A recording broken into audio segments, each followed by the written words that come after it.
I hope everybody is having a great Wednesday. This week has been a crazy week for me. We have some local news to get into to start. We're going to let some people get in. Yeah, guys, it's been an interesting week. I know I haven't spoke much about it because there's a lot going on about the Trump impeachment trial. I'm not going to really touch on that today. I will get into it at some point, but it's something I would like to get into when I have another person with me. It's not something I want to get into by myself. But let's get into it because we're going to start with some local news here. So we're going to start with this local story, and you guys probably have heard of it. It affects 94 bars and restaurants across Western New York. And today, Associate Justice Patrick Nimoy overturned a ruling that gave bars and restaurants a temporary reinstatement to stay open past the 10 p.m. curfew Governor Andrew Cuomo imposed during orange zone restrictions. All right, so now the restaurants in the suit that were allowed to open last week, they now must be closed by the 10 p.m. curfew again. And I believe until the court case when a final decision is made. All right. Yesterday, we reported that the Hope probe entered Mars orbit, the United Arab Emirates' first probe to enter Mars orbit. Today, China's Taiwan-1 spacecraft entered the Mars orbit. China National Security Administration confirmed this. This makes China only the 6th country now to achieve this feat. Chinese state media Wednesday morning confirmed Taiwan-1 completed a successful braking maneuver to ease into the orbit of Mars after traveling a total of 295 million miles. Taiwan-1's orbital control engine ignited at 6:52 a.m. Eastern Standard Time and fired for 15 minutes to rapidly decelerate its cruising speed for a gradual orbital insertion. On the 18th, NASA's Perseverance rover is expected to enter Mars orbit, and this is capping a very busy month for the Red Planet. This is exciting if you're a space nerd like I am, guys. This is very, very cool stuff. But let's get on now to probably the most disturbing story of the day. Paige Poole and Ross Kingsland were sentenced to 17 and 15 years in prison. Both of them have the option of serving the last 4 years in the outside world if they maintain good behavior in prison. Now let's get into why they're in prison, shall we? Because this is just disturbing.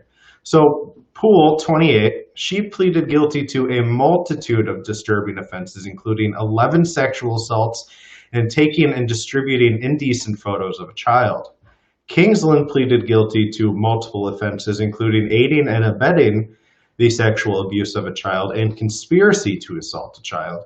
Police say the American woman was a babysitter and would make videos of herself abusing the British 1-year-old and send them to Kingsland. Kingsland and Poole used WhatsApp to exchange the videos and stories of abuse. She's even reported to be laughing during some of these videos. Kingsland was already on authorities' radar because of an investigation into online pedophiles when he made contact with someone in an online chat room who was an undercover cop.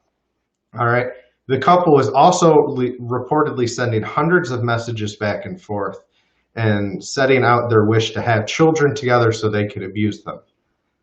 Needless to say, I'm glad they're in jail. It's a disturbing story, and I could get into more detail, but all right, let's get into our next story here. A court in Moscow today ordered the arrest of Leonid Volkov, an exiled ally of Navalny.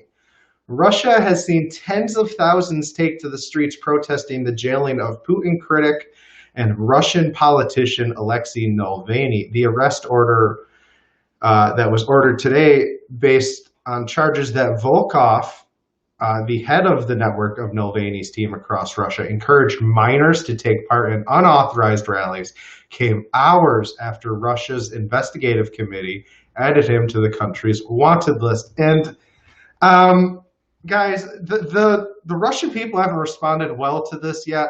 I imagine this will probably result in more protests, just going by what I've been reading, honestly. let's get to our last story, and it's out of California. So, Dr. Dylan O'Connor, a pediatrician at Stanford's Health Lucille Parker Children's Hospital, was taken into custody and booked for sending harmful material to a juvenile and traveling to meet a minor for lewd purposes, both of which are felonies, police said. Redwood City Police began an investigation after receiving a cyber tip about a possible sex crime involving a Redwood City juvenile from San Jose's police department's Internet Crimes Against Children unit, which monitors the illegal exchange of electronic images and activity involving children. A lengthy investigation and monitoring of electronic media communication by the Redwood City Street Crime Suppression Team included the evaluation of personal photographs of pornographic nature sent by the suspect, police said. The investigation revealed that an adult male was attempting to lure a self-declared underage female to a designated location with intent to engage in sexual activity with her. All right, so this is disturbing. The hospital has scrubbed they've scrubbed his images and everything off. It's disturbing because it's a doctor. And this is and these are people your children are supposed to trust. Guys, these are just, it's just disturbing. And he's in jail, obviously. He's looking at felonies. I think he's looking at up to 10 years in prison, and he'll lose his medical license. This is just one of those disturbing things that we talk about. We see time and time again where these people in positions of power, they take that power and they use it over vulnerable and usually in a lot of times children. And this stuff's not okay. And it needs to be stopped. In any aspect of how you look at it, it's not okay. That's all I got for you guys tonight. I'll see you guys here tomorrow. You guys have a good night. I'm going to go play with my cat a little bit and then probably go to bed